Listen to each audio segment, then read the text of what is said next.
اعوذ باللہ من الشیطان الرجیم بسم اللہ الرحمن الرحیم وبہ نستعین وہو خیر الناس المعین۔ جیسا کہ مسافر کی نماز کے سلسلے میں مسائل بیان کیے جا رہے تھے، آج بھی اسی کے سلسلے میں مسائل بیان کیے جائیں گے۔ مسئلہ نمبر 1289، 8 فرسخ کی ابتدا اس جگہ سے حساب کرنا ضروری ہے کہ جہاں سے گزر جانے کے بعد آدمی مسافر شمار ہوتا ہے، اور غالباً وہ جگہ شہر کی انتہا ہوتی ہے، لیکن بعض بہت بڑے شہروں میں ممکن ہے وہ شہر کا آخری محلہ ہو۔ اس مسئلے میں کہنا یہ چاہتے ہیں کہ جو شخص بھی مسافر ہے اس کے لیے ضروری ہوتا ہے کہ وہ نماز قصر پڑھے،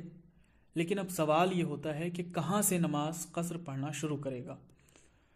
اور کہاں سے اس کو مسافر شمار کیا جائے گا۔ تو اس کا جواب یہ ہے کہ جب انسان اپنے شہر یا قریے سے باہر نکل جائے تب اسے مسافر کہا جاتا ہے، لیکن کبھی کبھی شہر بہت بڑے ہوتے ہیں، تو ایسی صورت میں اس شہر کا جو محلہ ہوتا ہے جب وہ اس محلے سے باہر نکل جائے تب نماز قصر پڑھے گا۔ یعنی اگر شہر چھوٹے ہوں تو شہر سے باہر نکلنے کے بعد اسے مسافر شمار کیا جائے گا، اگر شہر بڑا ہو تو ایسی صورت میں اس شہر کا محلہ یعنی جس محلے میں وہ رہ رہا ہے اس محلے سے باہر نکلنے کے بعد نماز قصر پڑھے گا۔ شرط نمبر 2، مسافر اپنے سفر کی ابتدا سے ہی 8 فرسخ طے کرنے کا ارادہ رکھتا ہو، یعنی یہ جانتا ہو کہ 8 فرسخ تک کا فاصلہ طے کرے گا، لہٰذا اگر وہ اس جگہ تک کا سفر کرے جو 8 فرسخ سے کم ہو اور وہاں پہنچنے کے بعد کسی ایسی جگہ جانے کا ارادہ کرے جس کا فاصلہ طے کردہ فاصلے سے ملا کر 8 فرسخ ہو جاتا ہو، تو چونکہ وہ شروع سے آخر 8 فرسخ طے کرنے کا ارادہ نہیں رکھتا تھا، اس لیے ضروری ہے کہ پوری نماز پڑھے، لیکن اگر وہاں سے 8 فرسخ آگے جانے کا ارادہ کرے یا مثلا 4 فرسخ جانا چاہتا ہو اور پھر 4 فرسخ طے کر کے اپنے وطن یا ایسی جگہ واپس آنا چاہتا ہو جہاں اس کا ارادہ 10 دن ٹھہرنے کا نہ ہو، تو ضروری ہے کہ نماز قصر پڑھے۔ اس مسئلے میں کہنا یہ چاہتے ہیں کہ ایک انسان جب اپنے گھر سے باہر نکلے سفر کے لیے جانا چاہتا ہے تو اس کے لیے ضروری ہے کہ وہ اس بارے میں جانتا ہو کہ وہ کتنا فاصلہ یعنی کتنا سفر طے کرے گا۔ اگر اسے معلوم ہے کہ وہ 4 فرسخ یا اس سے زیادہ کا سفر کرے گا اور اس کے بعد اسی راستے سے واپس آئے گا جو 4 فرسخ یا اس سے زیادہ ہوتا ہو، تو ایسی صورت میں نماز قصر پڑھے گا۔ لیکن اگر اس کا ارادہ ایسا نہ ہو، یعنی اسے یہ معلوم نہ ہو کہ کتنا سفر طے کرنا ہے، یعنی اسے یہ احتمال ہو کہ 1 فرسخ 2 فرسخ یا 3 فرسخ تک سفر کرنا ہے اور اسی راستے سے واپس آنا ہے جو ملا کر 8 فرسخ نہیں ہوگا، تو ایسی صورت میں اس کو نماز مکمل پڑھنی ہوگی، نماز قصر نہیں ہوگی۔ اسی طرح ایک شخص کو یہ نہیں معلوم تھا کہ اسے کتنا سفر طے کرنا ہے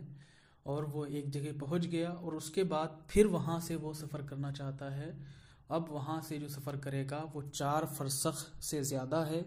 یا 4 فرسخ ہے، اور اس کے بعد جہاں اپنے وطن واپس آئے گا وہ بھی 4 فرسخ سے زیادہ ہے، اور جہاں کہیں بھی جا رہا ہے اس کا 10 دن ٹھہرنے کا ارادہ بھی نہیں ہے، تو ایسی صورت میں نماز قصر پڑھے گا۔ اور اگر 10 دن ٹھہرنے کا ارادہ ہو تو ایسی صورت میں نماز تمام پڑھے گا۔ اس مسئلے میں جو یہاں پہ لکھا ہوا ہے، یہاں پہ ایک غلطی ہے کہ اگر 10 دن ٹھہرنے کا ارادہ ہو تو نماز قصر پڑھے گا، یہ یہاں پہ ایک بڑی مسٹیک ہے، یہاں پہ غلطی ہے عبارت میں۔ لہٰذا اگر کوئی شخص کہیں پہ جائے اور 10 دن ٹھہرنے کا ارادہ ہو تو وہاں پہ نماز پوری پڑھی جائے گی، نماز قصر نہیں ہوگی۔ اسی طرح سے روزے کا بھی حکم ہے، اگر کوئی شخص کہیں جاتا ہے اور اس کا 10 دن ٹھہرنے کا ارادہ ہو تو ایسی صورت میں اس کے اوپر روزہ قصر نہیں ہوگا، اسے روزہ رکھنا ہوگا۔ لیکن اگر کوئی 9 دن یا 9 دن سے کم رہنے کا ارادہ کرتا ہے تو ایسی صورت میں نماز قصر پڑھے گا، روزہ بھی اس کا قصر ہو جائے گا، اور راستے میں بھی اسے نماز قصر پڑھنی ہوگی۔ جیسا کہ اوپر مسئلے میں بیان کیا گیا ہے کہ اگر اسے 10 دن ٹھہرنے کا ارادہ ہو اس جگہ پہ تو ایسی صورت میں نماز قصر پڑھے گا۔ یہاں پہ ایک احتمال اور ایک بات یہ بھی ہو سکتی ہے کہ اگر وہاں پہ 10 دن ٹھہرنے کا ارادہ رکھتا ہو تو جب وہاں پہ رکے گا، جس جگہ ٹھہرے گا، وہاں اس کو نماز مکمل پڑھنی ہوگی، لیکن جب وہ راستے میں آئے گا تو راستے میں اس کو نماز قصر پڑھنی ہوگی، کیونکہ جب اس جگہ سے وہ اپنے وطن واپس آئے گا تو اس کا سفر 8 فرسخ کا یا اس سے زیادہ کا ہوگا، لہٰذا جب بھی 8 فرسخ یا اس سے زیادہ کا سفر ہو تو ایسی صورت میں نماز قصر پڑھنی ہوتی ہے۔ مسئلہ نمبر 1290، جس شخص کو یہ علم نہ ہو کہ اس کا سفر کتنے فرسخ کا ہے، مثلا کسی گمشدہ شخص یا چیز کو ڈھونڈنے کے لیے سفر کر رہا ہو اور نہ جانتا ہو کہ اسے پا لینے کے لیے اسے کہاں تک جانا پڑے گا، تو ضروری ہے کہ پوری نماز پڑھے، لیکن اگر واپسی پر اس کے وطن یا اس جگہ تک پہنچنے کا فاصلہ جہاں وہ 10 دن قیام کرنا چاہتا ہو 8 فرسخ یا اس سے زیادہ بنتا ہو تو ضروری ہے کہ نماز قصر کر کے پڑھے۔ مزید اگر وہ سفر پر جانے کے دوران ارادہ کرے کہ وہ مثلا 4 فرسخ کی مسافت جاتے ہوئے اور 4 فرسخ کی مسافت واپس آتے ہوئے طے کرے گا تو ضروری ہے کہ نماز قصر کر کے پڑھے۔ اس مسئلے میں کہنا یہ چاہتے ہیں کہ اگر کوئی شخص کہ جسے یہ نہ معلوم ہو کہ اسے کہاں تک سفر کرنا ہے، مثال کے طور پر انہوں نے مثال پیش کی ہے کہ اگر کوئی شخص کسی چیز کی تلاش میں نکلے، یعنی کوئی چیز اس کی کھو گئی ہو، اکثر ایسا ہوتا ہے کہ انسان گم ہو جاتے ہیں اور پھر اس انسان کی تلاش میں نکلتا ہے تو اسے یہ نہیں معلوم ہوتا کہ کہاں تک جانا ہے۔ اسی طرح جانور وغیرہ جب کھو جاتے ہیں، ان کی تلاش میں جب انسان نکلتا ہے تو ڈھونڈتے ڈھونڈتے اسے نہیں معلوم کہ کہاں تک جانا پڑے۔ ان تمام چیزوں کے لیے، یا اسی طرح سے گاڑی وغیرہ کھو جائے تو وہ اپنی گاڑی وغیرہ کی تلاش میں جب نکلتا ہے تو اسے یہ نہیں معلوم ہوتا، علم نہیں ہوتا کہ اسے کتنا سفر طے کرنا پڑے گا کہ جو اس کی چیز مل جائے۔ تو ایسی صورت میں اسے یہ علم نہیں ہوتا کہ وہ کہاں تک جائے گا اور کتنا سفر کرے گا، تو ایسی صورت میں ضروری ہے کہ نماز پوری پڑھے۔ لیکن اگر اسے یہ علم ہو کہ اسے 4 فرسخ جانا اور 4 فرسخ واپس آنا ہوگا، یا 4 فرسخ سے زیادہ جانا ہوگا اور 4 فرسخ سے زیادہ واپس آنا ہوگا، تو ایسی صورت میں نماز قصر پڑھے گا۔ اسی طرح سے اگر کوئی شخص جاتے وقت تو اسے علم نہیں تھا کہ اسے کتنا سفر طے کرنا ہے، لیکن اس کے بعد وہ پھر ارادہ کرتا ہے کہ فلاں جگہ جا کر کے 10 دن قیام کرے گا، پھر وہ واپس آنے کے لیے، اپنے وطن واپس آنے کے لیے اسے معلوم ہو جائے